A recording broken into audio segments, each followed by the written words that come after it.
This is TJR. And this is Robert Kinsler. And we're back. We are. For part 2 of our top 100. We already did our first top 5 in our top 100. This is our second top 5.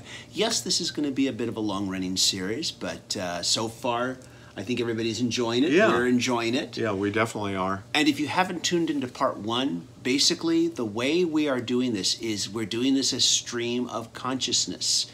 We simply think of the first 5 songs that we can think of in our top 100, and that's what we put down. Then we think of the next 5 we can think of, and we put that down, and so on and so forth until we reach our top 100. These are our personal top 100s. There is no historic significance involved here. These are just our favorite songs, ones that really connect with us, you know. Yeah. And we're not saying that these songs are the most important societally or anything like that. For music These history. are the ones that just connect with us, Yeah, we figured that if it comes top of mind, it must be important to us. That's right. Exactly. So, who wants to start first? Do you want me to start this time? Go ahead, yeah. Okay. In the 80s, all these bands were kind of coming up. There were so many interesting and really unique, groundbreaking bands that were coming up. And The Cure was a band I had seen. I was familiar with them. But when I really got it, when I really got kind of their goth rock, their kind of alternative sound, was when I heard A Night Like This. And it's just such a great song. It's driving, but there's this underlying melancholy and almost kind of like a sadness that I really connected with when I heard that song, when I heard Robert Smith sing that. And it's not one of the band's biggest songs. I don't think you frequently even hear it on alternative radio today or anything, but it's a song that's always stuck with me, and whenever I hear it, I have that same reaction. It's just such a great, brilliant song, you know, great vocals on it, and just a real power to it, even though it's not like obviously in a loud, dramatic song. It just has a really, you know, an amazing moodscape, you know, great soundscape that I connect with, and I just love that song. What's the name of it again? A Night Like This, and it's by The Cure. A Night Like This. Okay, Yeah. I'm definitely going to be looking for that song. Okay. I've never heard it. Yeah. At least to my knowledge, I haven't heard it. So I'm going to be definitely checking that out. So this, of course, we're at 6 now. Yeah, that was right. yours, number that was 6. my 6. Here's my number 6. Running to Stand Still by U2 off the Joshua Tree album. Running to Stand Still is one of those songs where I rank it as one of the most beautiful songs I've ever heard. And for a long time, I had no clue what the song was about. And I kind of felt it was like that scene in that movie, The Shawshank Redemption, where the opera is played out over the prison field, and the narrator says, "We had no clue what that German lady was singing about." But it was so beautiful, we thought maybe whatever it is she's singing about, it's too beautiful to be conveyed by human words. It was something along those lines. And it kind of feels that song kind of feels that way to me. I had no clue what the song was about, what those lyrics meant, but maybe it was something too beautiful to comprehend. Now, of course, since then I've learned what the song is about. I'm not going to say. What the song is actually about is a letdown, in my opinion. But that's okay. That was their intent. We all interpret art differently. To me, I'm always going to listen to that song with a sense of awe and mystery. And those lyrics, you know, through a doorway with eyes painted red, under a black velvet cloud in the rain, you know, those lyrics are always going to inspire just countless unlimited imagery to me. So that is my number 6. Great choice, and I love that song. Just Let's a hear beautiful your number song. Oh, sorry. So number 7 is a song, and I know in our first episode when I had I Am the Walrus was on there, so I said I could easily have a list of 100 favorite Beatles songs, but I am, you know, going to be very select because I do want to include all these other loves that I have in terms of music. But for number 7, I had to get in While My Guitar Gently Weeps.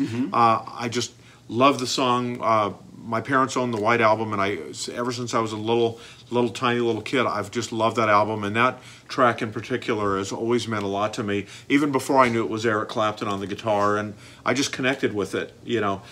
I love what the song does. I like George Harrison.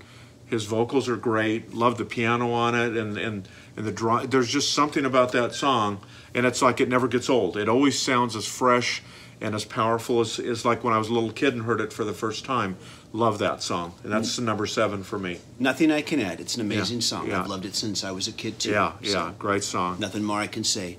My number 7, and it's going to be U2 again. Great. The Unforgettable Fire Wow. Off the album of the same name. Unforgettable Fire is, to me, U2's, it's their Stairway to Heaven, in my opinion. Unforgettable Fire is just this tremendously awe-inspiring, expansive track that is so epic and so cinematic. It is. And it's also tremendously abstract and experimental. It seems to defy normal songwriting form and logic, where usually you've got chords and bass and melodies pushing a song forward like a train. Whereas with Unforgettable Fire, it just kind of goes like this for several minutes and just swirls around you. And it'll go through some changes.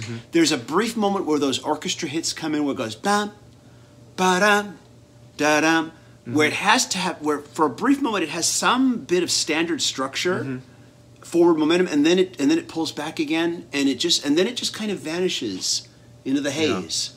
And to me, there's nothing else like that.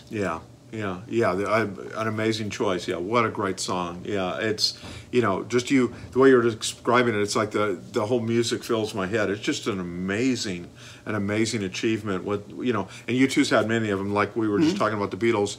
U2's another one. They're one of my favorite artists, and that is just an amazing track. My next track comes from one of my favorite singer-songwriters, and that's Bruce Springsteen. And I knew he was going to wind up on this list, probably here and elsewhere, and it's Thunder Road. The first time I saw Bruce live was in 1980, and he did the song, and up until that time, as far as I recall, even when I had seen Paul McCartney and Wings and Queen, I had never wept at a concert. When he sang Thunder Road, I wept. I went out and got the album, Born to Run, as soon as I could, and that to me is probably still my favorite Springsteen song. I mean, I just love it's poetic, it's beautiful. Roy Bittan's piano, just the way the song builds, and it's such an ambitious and dramatic fusion of storytelling and just great rock and roll. I just love what he does with that song. And the E Street Band obviously deserves tons and tons of credit too for what they do on that recording. And I've growing up, I was never a big Springsteen fan, but your influence has slowly brought some Springsteen albums into my personal collection. And your influence and hearing how passionately you speak about him has started to have some impact on me too. So thank you for that. And so now it's time for, that was your number... That was number 7, right? 7. Yeah, okay. Make sure we get... We do need to learn how to count. Number 8 for me, Ready to Go, the U.S. mix by Repubiica. Now, this was a track that came out around the 90s, but the U.S. mix that was released here in the United States with an accompanying music video, that version, I could almost listen to that song on infinite repeat over and over again. That song is like a shot right in the arm of vitamin B, or whatever you want to call it. You thought I was going to say heroin, didn't you? Vitamin B right into your arm. That is one of the most motivating songs in the world. If I am just like, oh God, I'm dead today. I'm dead today. I've got no energy. I can put that song on and I'll just like, bam. And I am ready. I am, as the title goes, ready to go. And there are days when, like I said, I'm feeling that way, and I might have that song play on a loop. Just to really pump me up.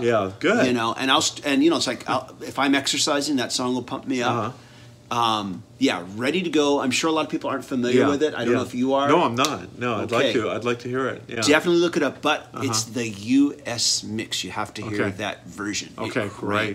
Great. Okay, so that's my number 8. How about you? Now moving on to number 9. I have, what I will say is about, like, when you think of early rock, whether we're talking about Chuck Berry, Buddy Holly, a lot of time it's about youthful innocence or kind of fun and stuff.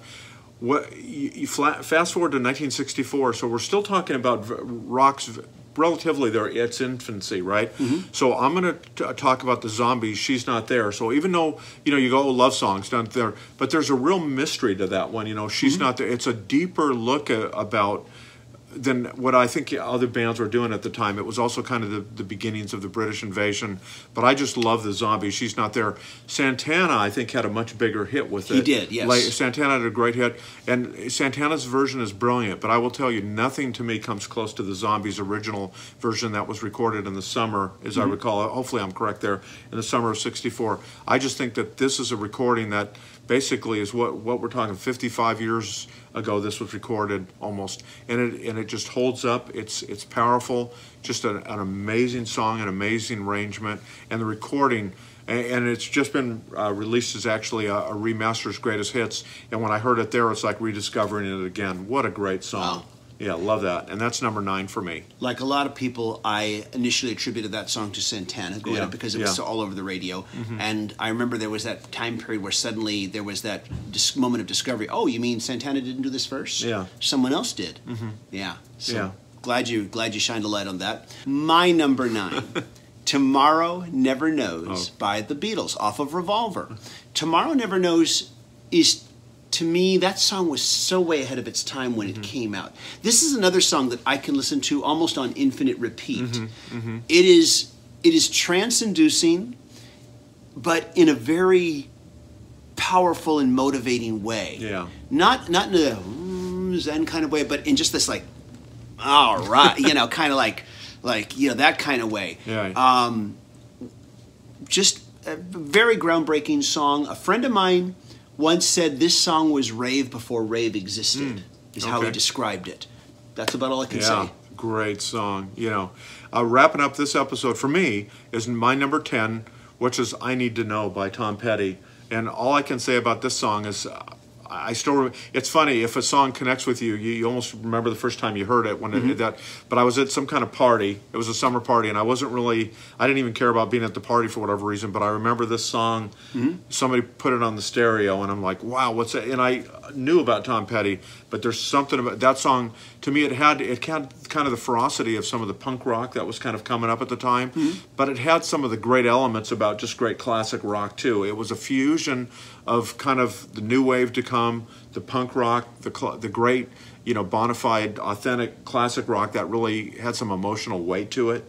Just and Tom Petty's vocals, Mike Campbell's great guitar play. I mean, it's just a full, and it's a couple minutes long. It's just in and out. It's just a bam, it hits you. Just a great rock and roll song. Love it. Right on, right on. We lost Tom Petty too early. Yeah, way too early. Way too early. Yeah. So my number 10, It's Love by King's X off their album Faith, Hope, and Love. And I think I got that title right.